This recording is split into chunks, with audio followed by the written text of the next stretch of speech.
Patrick, and this is my 2011 Subaru STI, and I'm here to talk about 10 reasons why you should buy a Subaru STI in 2022. So I'm going to start with the fact that it is a perfect all-rounder. I bought this car brand new, and it was my daily driver for many years, and now it's been mostly relegated to track duty, but over the years it's seen many different setups, and usually I would put on snow tires and then summer tires and drive it up to the mountains and track it in the summer. So it does everything very well. The all-wheel drive system is killer, and it handles anything you can throw at it. Next reason, gas mileage. I mean, it's not amazing, but also it's not bad either. For the performance that you get out of the car, you really can't go wrong. It can be like in the mid-20s when you're cruising down the highway, and even on track, I can usually get through an entire day on a gas tank with maybe like a little bit of a top-up. Since I've had this car new, I daily drove it for a while, and then I started modifying it pretty heavily and got into some like pretty serious track day habits, if you will.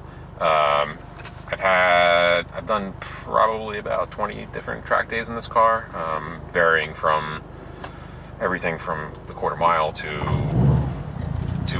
like circuit race, circuit time trial type of stuff, HPDs, autocross, and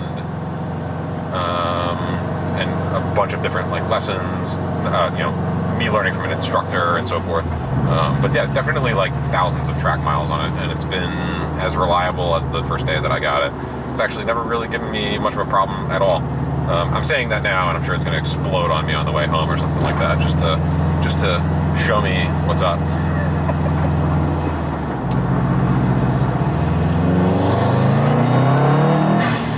Makes a great sound. Love it or hate it, the Subie Rumble is like very well known. Everyone knows that sound. Even if you're not into cars, everyone knows that sound.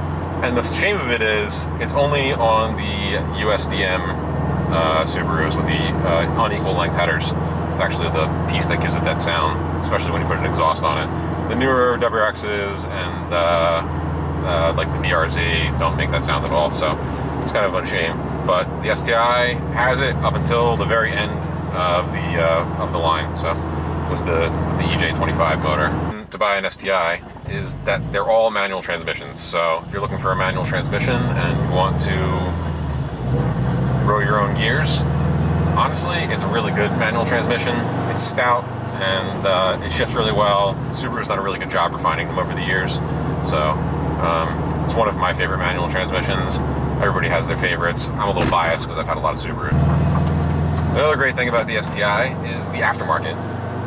Basically everything on this car has been carefully researched and or replaced maybe once or twice. And I have spent countless hours researching things, going through forums, pricing things out, hunting for rare parts, and it's honestly like part of the fun. It's one of the like most thrilling things when you can kind of go through a forum where you hear about some new stuff coming out, or even the tuning aspect of things too. The Subaru has like some of the most accessible like tuning capabilities, not from Subaru, usually from like Cobb Tuning or some of the other tuning manufacturers out there, and it's just like a lot of fun. You learn a lot of stuff, and if you're into kind of like experiencing new technology or learning more about your car itself, then the aftermarket scene is unbelievable. Another reason is actually a huge amount of Subaru first-party parts.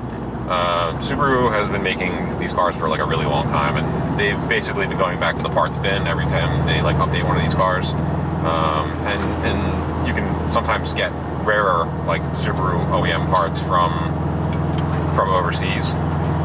Even these seats, I got them from a like European spec, Spec C.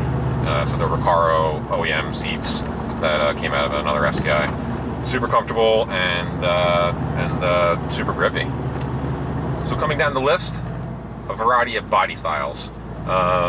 Since they've had this car out in the United States since 2004, there was like smaller sedans, and then as they got a little bit older, the car got a little bit bigger.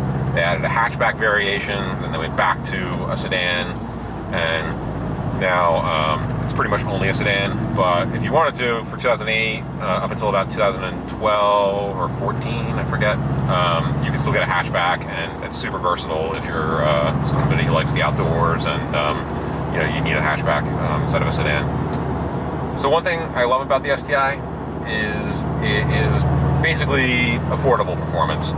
So it's not the cheapest car out there, but also it's not the fastest. It's like, you know, like I said earlier, it's a super good all-rounder, and the price point is pretty fair, I think, for what you get. You know, you basically get a car that's turnkey, track car, that you can go do anything in any kind of weather and be totally fine, and get like really good gas mileage along the way and not break the bank.